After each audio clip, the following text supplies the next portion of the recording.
মুহাম্মদ রাসূলুল্লাহ সাল্লাল্লাহু আলাইহি ওয়াসাল্লাম নবী আমার আল্লাহ নবী একদিন আবু বকর হুজুরকে ডাকলো, ও বাবা আবু বকর, ও বাবা আবু বকর, এই মক্কার জমিনে বেশি দিন থাকা হবে না, মক্কা ছেড়ে আমাদের মদিনায় হিজরত করতে হবে। আল্লাহ নবী হযরতে আবু বকরকে এই কথাটা বলল, আর আল্লাহ নবী তার সাথে আরো বলল, ও বাবা আবু বকর, এই হিজরত করতে হবে মক্কা থেকে মদিনায়, এই কথাটা যেন ভুলে যেও না। হযরত আবু বকর হুজুরকে এই কথাটা বলল, আর ভালো করে এটাও বলে দিল, এই কথাটা মনে রেখে দিও, খবরদার জানো এই কথাটা তুমি ভুলে যেও না। নবীকে কতটা ভালোবাসে একটু শুনি দেখেন, আমরা নবীকে কতটা ভালোবাসি সেটাও একটু প্রমাণ করার দরকার আছে। আল্লাহ নবী দিন দুনিয়ার বাদশা হাবিবুল্লাহ জনাবে মুহাম্মদ রাসূলুল্লাহ সাল্লাল্লাহু আলাইহি ওয়াসাল্লাম নবী আমার হযরত আবু বকর হুজুরকে যখন বলল, ও বাবা আবু বকর, মক্কা থেকে মদিনায় হিজরত করতে হবে, এই কথাটা খবরদার যেন ভুলে যেও না।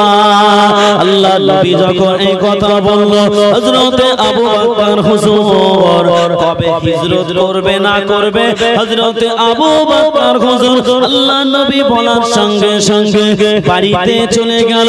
বাড়িতে চলে গিয়ে হিজরত করতে হবে মনে করে হযরত আবু বকর হুজুর নিজের সামানপত্রগুলো গুছিয়ে নিল, পোটলাখানা গুছিয়ে নিয়ে মাথায় করে দাঁড়িয়ে আছে। আল্লাহ নবীর ইন্তজার মশগুলে দাঁড়িয়ে আছে। এমন করে করে দেখা গেল একদিন পার হয়ে যায়, দুদিন পার হয়ে যায়, এক মাস পার হয়ে যায়, 2 মাস পার হয়ে যায়। হযরত আবু বকর আল্লাহ নবীর এই কথাটা ভুলে না। জোরে আমরা সুবহানাল্লাহ। হযরত আবু বকর হুজুর আল্লাহ নবীর এই কথাটা ভুলে না। ও আমার ভাইরা, আল্লাহ নবী দিন দুনিয়ার বাদশা হাবিবুল্লাহ জনাবে মুহাম্মদ রাসূলুল্লাহ সাল্লাল্লাহু আলাইহি ওয়াসাল্লাম আমার নবীকে মেরে দেবে, আমার নবীকে বেঈমানেরা শেষ করে দেবে, আমার নবীকে চিরজনমের মতো মেরে দেবে, আল্লাহ নবীকে মেরে দেবে। দেখতে পাওয়া গেল বাবা নবী আমার 1 তারিখে ঘরের মধ্যে শুয়ে আছে। আল্লাহ নবীকে মেরে দেওয়ার জন্য বেঈমান বেদিনেরা তারা ঘরের চারিপাশে ঘেরাও করে ফেলেছে। আমার নবীকে মেরে দেবে, আমার নবীকে শহীদ করে দেবে। ও ভাইজানেরা, নবী আমার দিন দুনিয়ার বাদশা হাবিবুল্লাহ জনাবে মুহাম্মদ রাসূলুল্লাহ সাল্লাল্লাহু আলাইহি ওয়াসাল্লাম চিন্তায় পড়ে গেল, আমাকে তো আজকে মেরে দেবে। আল্লাহ নবী চিন্তা করলো, আমার আল্লাহ পাক আমার আপনার নবীকে এতটা ভালোবাসে, এতটা মহব্বত করে, আমার আল্লাহ পাক ফেরেশতা জিবরাইলকে ডাক দিল, ও ফেরেশতা জিবরাইল জলদি করে জমিনে চলে যাও, আমার হাবিবকে গিয়ে বলো এই মুহূর্তে হিজরত করতে। আল্লাহ নবীকে ফেরেশতা জিবরাইল এসে সালাম দিচ্ছেন, আর আল্লাহ নবীকে বলছে আসসালাতু ওয়াসসালামু আলাইকা ইয়া রাসূলুল্লাহ, ইয়া হাবিবাল্লাহ, আল্লাহ পাক আমাকে পাঠিয়েছে, আল্লাহ পাক আপনাকে এই মুহূর্তে হিজরত করতে বলেছে। আল্লাহ নবী বলছে আমার ঘরের চারিপাশে বেঈমান বেদিনেরা আটকে রেখে দিয়েছে, আমি যদি বার হই আমাকে মেরে দেবে। আমি কেমন করে তাদের চোখের আড়াল করে পালাবো? আল্লাহ নবীকে আল্লাহ পাক জানিয়ে দিল, ইয়া রাসূলুল্লাহ, ইয়া হাবিবাল্লাহ, হুজুর আপনি একটা কাজ করেন, আপনি বাইরে বেরিয়ে 1 মুষ্টি বালু নয় 1 মুষ্টি বালু নিয়ে ওই বালুতে ফুঁক দিয়ে ওই বালুটা ছুঁড়ে ওই বালুটা বেঈমানদের দিকে নিক্ষেপ করে দাও। আল্লাহ নবীকে যখন এই কথা বলল, আল্লাহ নবী বলতে লাগে, ও আমি নাই বালু নিক্ষেপ করলাম, কিন্তু বেঈমান বেদিনেরা তো আমার ঘরের চারিপাশে তারা আটকিয়ে রেখেছে। আমি কার চোখে বালু মারবো? আমি যদি সামনে বেঈমানদের চোখে বালু মারি, পিছনে যারা আছে তাদের চোখে যাবে না, ডাইনে যারা আছে তাদের চোখে যাবে না, পায়ে যারা আছে তাদের চোখে যাবে না। আমি ডাইনে মারলে পায়ের লোকের চোখে যাবে না। আল্লাহ পাক আল্লাহ তাআলা আমি এখন কি করব জানি না। বলছে আমি যদি বালিটা নিয়ে যদি ছুঁড়ে মারি, বালি সাধারণত বালিটা যার দিকে মারবো তার দিকে যাবে, ঠিক কিনা? তো আল্লাহ রাসূল বলছে আমি যদি বালিটা ছুঁড়ে মারি হয়তো সামনে মারবো, কিন্তু আমার ঘরের চারিপাশে তো তারা আটকিয়ে রেখেছে, আমাকে মেরে দেবে। কিন্তু আমি যদি বালিটা পিছনে মারি, সামনে যারা আছে তাদের চোখে যাবে না। ডাইনে মারলে বাঁয়ে যারা আছে তাদের চোখে যাবে না। তাহলে আমি সবারই চোখে কিভাবে বালি মারবো? ও আমার ভাই, আমার আল্লাহ পাক রব্বুল আলামিন আমার আপনার নবী বলে, হাবিব তুমি চিন্তা করো না, বালিটা ছুঁড়ে মারার দায়িত্ব তোমার, আর আমি আল্লাহ পাক ওই বালিটা বেঈমানদের চোখে পৌঁছে দেওয়ার দায়িত্ব হলো স্বয়ং আমি আল্লাহ আমার। বলুন সুবহানাল্লাহ। বলছে বালিটা তুমি মারো না, মারার দায়িত্ব তোমার, আর ঘরের চারিপাশে যে সমস্ত বেঈমানেরা আছে তোমাকে শেষ করবে, কতল করবে, তাদের চোখে বালিটা পৌঁছে দেওয়ার দায়িত্ব স্বয়ং আমি আল্লাহ পাক আমার। কি গো, আল্লাহ যদি হুকুম করে বালিকে, ওই বালি বেঈমানদের চোখে ঢুকতে পারে না? পারে না? চোখে যদি একটা বালির থেকে ছোট কোন একটা জিনিস পড়ে আমাদের কতটা মানে অসহ্য লাগে বলেন তো। আর ওই চোখের মধ্যে যদি বালি পড়ে তাহলে তারা কি সহ্য করতে পারবে? পারবে না। আল্লাহ নবীকে যখন আল্লাহ পাক ওই বালিটা নিক্ষেপ করার জন্য হুকুম দিল, আল্লাহ নবী ওই বালিটা নিয়ে বেঈমানদের চোখে ছুঁড়ে মারলো। দেখতে পাওয়া গেল বেঈমানদের চোখে বালি আমার আল্লাহ পাক পৌঁছে দিল, তারা চোখ তুলতে ব্যস্ত হয়ে গেল। আল্লাহ নবী ওই ফাঁকে বেঈমানদের চোখের আড়াল দিয়ে লুকিয়ে আল্লাহ নবী আবু বকর হুজুরের ঘরের দরওয়াজায় চলে গেল। হযরতে আবু বকর হুজুরের ঘরের দরওয়াজায় চলে গেল। নবী আমার হযরতে আবু বকর হুজুরের ঘরের দরওয়াজায় যখন পৌঁছে গেল, আবু বকর হুজুরের ঘরের দরওয়াজায় আস্তে করে নক করলো। একবার ডাকার সঙ্গে সঙ্গে আল্লাহ নবী সাহাবী আবু বকর দরওয়াজা খুলে দিয়েছিলেন। বলুন সুবহানাল্লাহ। ওই রাত্রিতে যখন চলে গেল আবু বকর হুজুরের কাছে, আবু বকর হুজুর আল্লাহর নবী একবার গিয়ে দরজায় এমন করে নক করলো। আবু বকর বলে ডাকার সঙ্গে সঙ্গে হযরত আবু বকর হুজুর দরওয়াজা খুলে দিয়েছিল। আল্লাহ নবী আবু বকর হুজুরকে দেখতে পেল। দেখতে পাওয়া গেল বাবা হযরতে আবু বকর সামান পত্র গুছিয়ে নিয়ে দাঁড়িয়ে রয়েছে, পুটলা কানা গুছিয়ে নিয়ে দাঁড়িয়ে রয়েছে। আল্লাহ নবী দেখে অবাক হয়ে গেল। আল্লাহ নবী আবু বকর হুজুরকে বলল, ও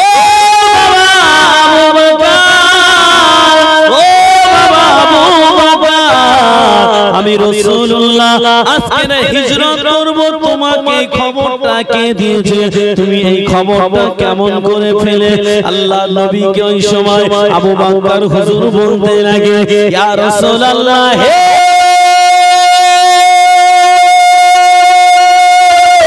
ইয়া হাবিবাল্লাহ, হুজুর আমার খবরটা কেউ দেয় না। আজ থেকে 6 মাস আগে আপনি আমাকে একদিন বলেছিলেন, ও বাবা আবু বকর, এই মক্কার জমিনে থাকা হবে না, মক্কা ছেড়ে যে কোনো দিন আমাদের মদিনায় হিজরত করতে হবে। ইয়া রাসূলুল্লাহ, ইয়া হাবিবাল্লাহ, আপনি 6 মাস আগে আমাকে বলেছিলেন।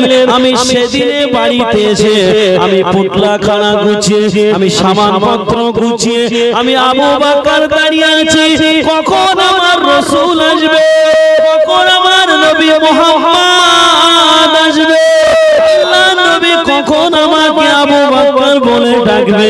আর আমি যদি ঘুমিয়ে যাই আর আপনি কষ্ট করে বারবার যদি আবু বকর বলে ডাকেন, আপনি কষ্ট পাবেন। আপনি কষ্ট পেলে আমার আল্লাহ পাক সহ্য করতে পারবে না।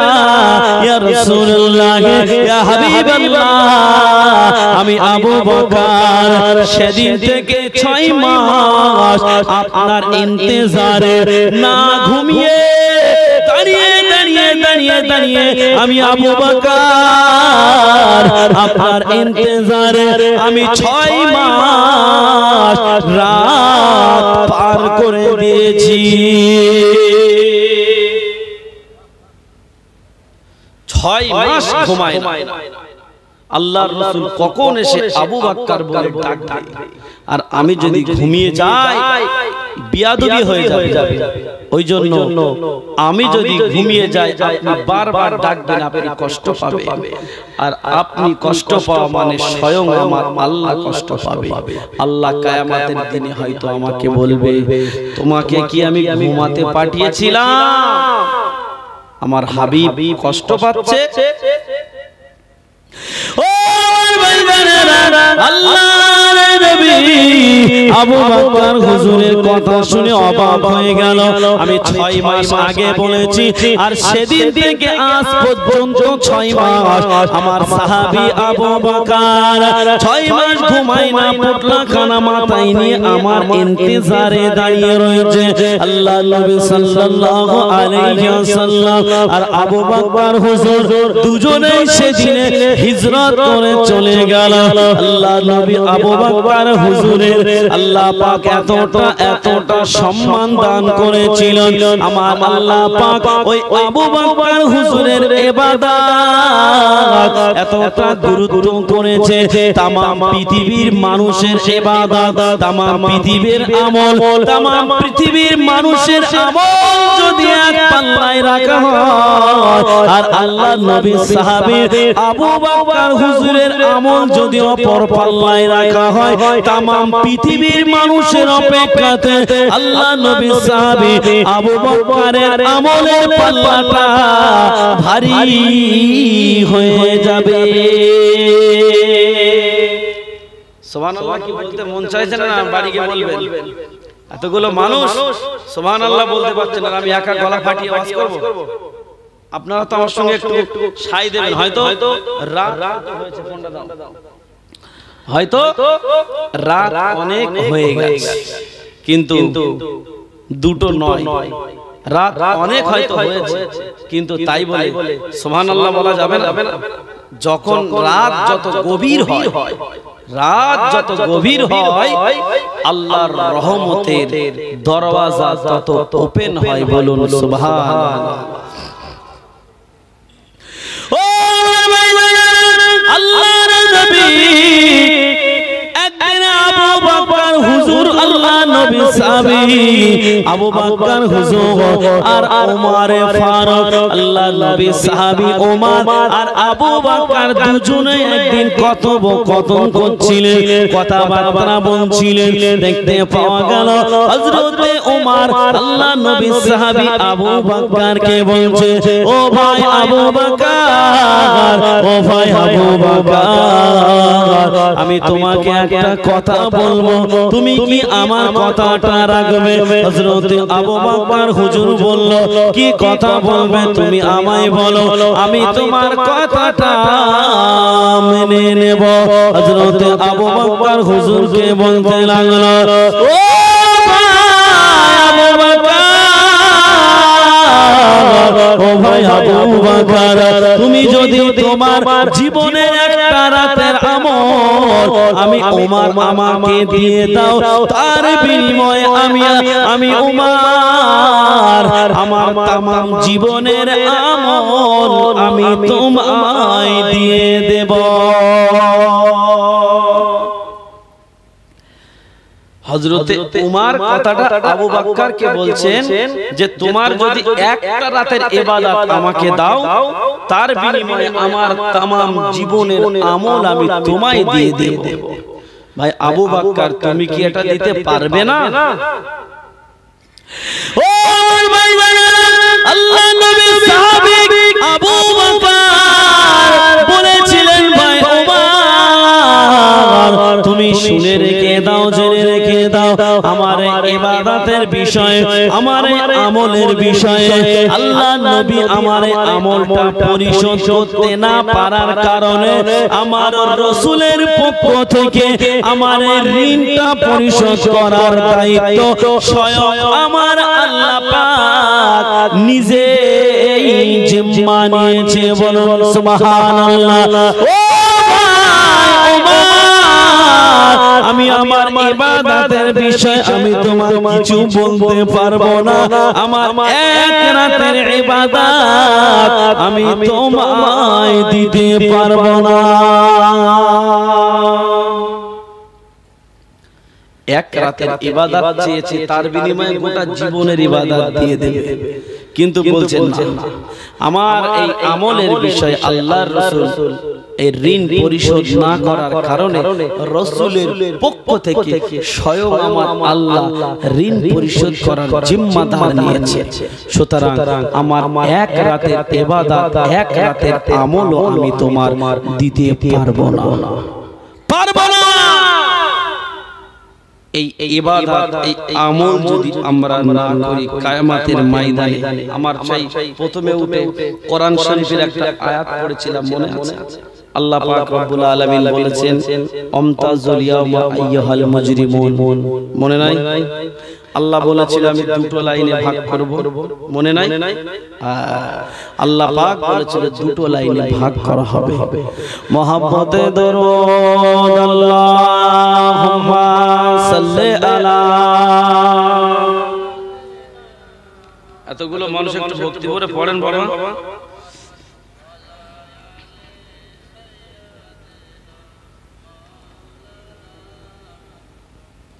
বাবা দরুদ শরীফের যে হাল মনে আছে কেতা কম বলতে ঘুমিয়ে পড়ে দেব নাকি হ্যাঁ কালমা লা ইলাহা ইল্লাল্লাহ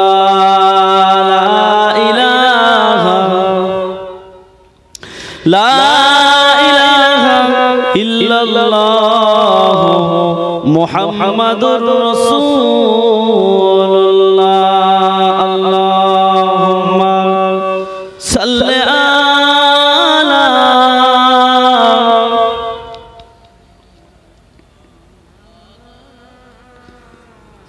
ওয়া আলা আলি সাইয়্যিদিনা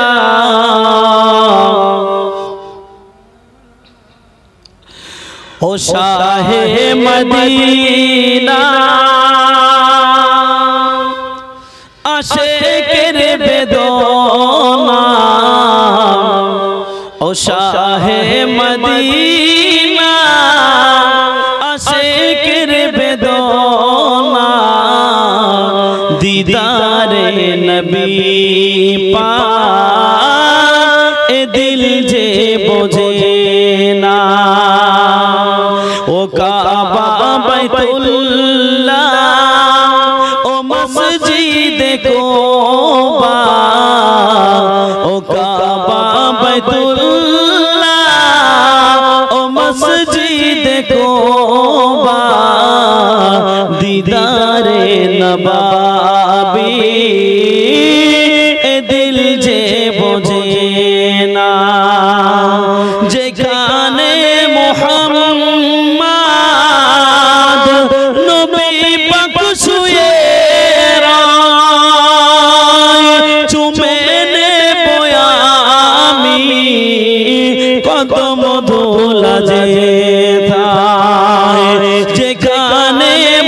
মুহাম্মদ নবী পাক শুয়ে চুমে নেব আমি কদম ধোলা যে ছুঁয়ে রওজার জালি মিটাবো বাসনা ছুঁয়ে রওজার জালি মিটাবো বাসনা দিদারে নবী পাক এ দিল যে বোঝে না আল্লাহুম্মা সাল্লি আলা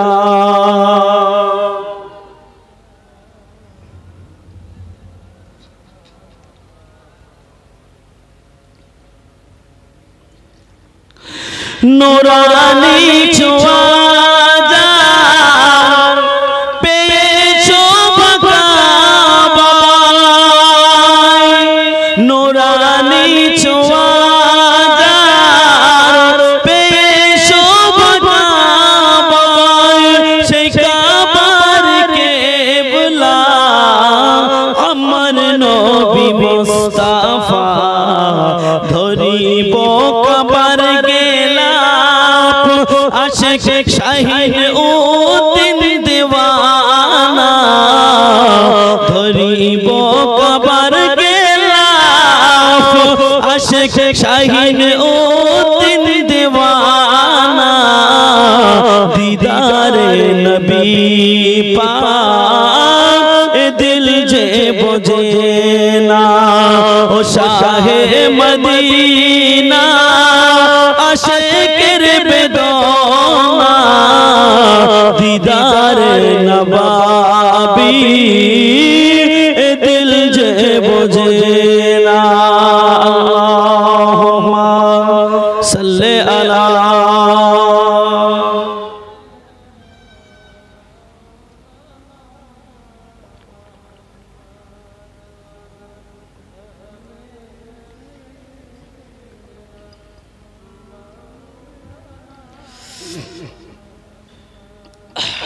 বাবাজি আপনাদেরকে আলোচনা ভালো লাগছে নাকি হ্যাঁ চলবে না বন্ধ করে দেব চলবে ঠিক আছে কই দেখি কে কে চলবে না একটু হাত উঁচু করেন তো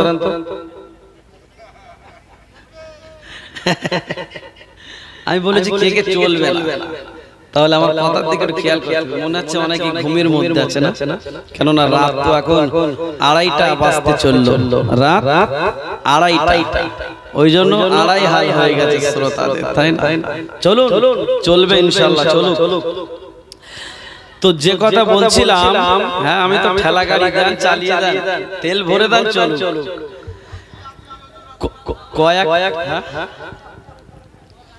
না না আপনারা পারলে হবে না আমার তো প্রত্যেকদিন স্টেজে কথা বলতে হয় না সেটা আমাদের খেয়াল করতে হবে আবার যদি ওই রাত 8টার পরে হতো ভালো লাগতো যেহেতু আপনাদের মানুষের সংখ্যাটা অনেকটাই কমে গেছে আমি আমার যে টাইমটা ছিল পারফেক্ট টাইম ছিল ওই টাইমে ওয়াজ করতে মজা লাগে শ্রোতা অনেক থাকে চাঙ্গা থাকে আর এখন তো শ্রোতা চাঙ্গা নেই তাই কি নেব শ্রোতা নেই চাঙ্গা তো সেই শ্রোতার সঙ্গে আমি কেমন করে নেব পাঙ্গা ঠিক কি না শ্রোতা থাকলে চাঙ্গা তো হয়ে যায় পাঙ্গা আর তোর বিদ্যান দেখি নারায়ে তাকবীর আর একটু জোরে দেন যেন আপনাদের আওয়াজটা এই মাইক্রোফোনে এসে ধাক্কা লাগে নারায়ে তাকবীর নারায়ে তাকবীর নারায়ে তাকবীর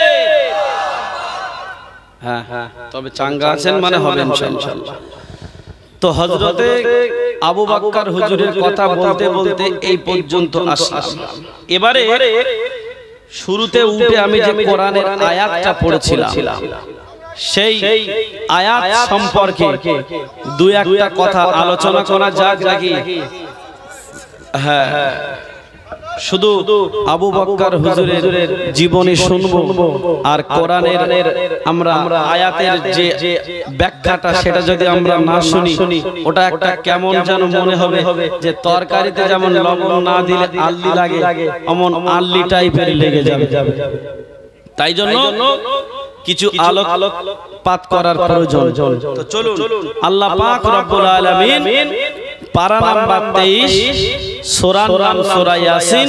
সূরা ইয়াসিনের মধ্যে আল্লাহ বলল আমতাজুল ইয়াউমা আইয়ুহাল মুজরিমুন।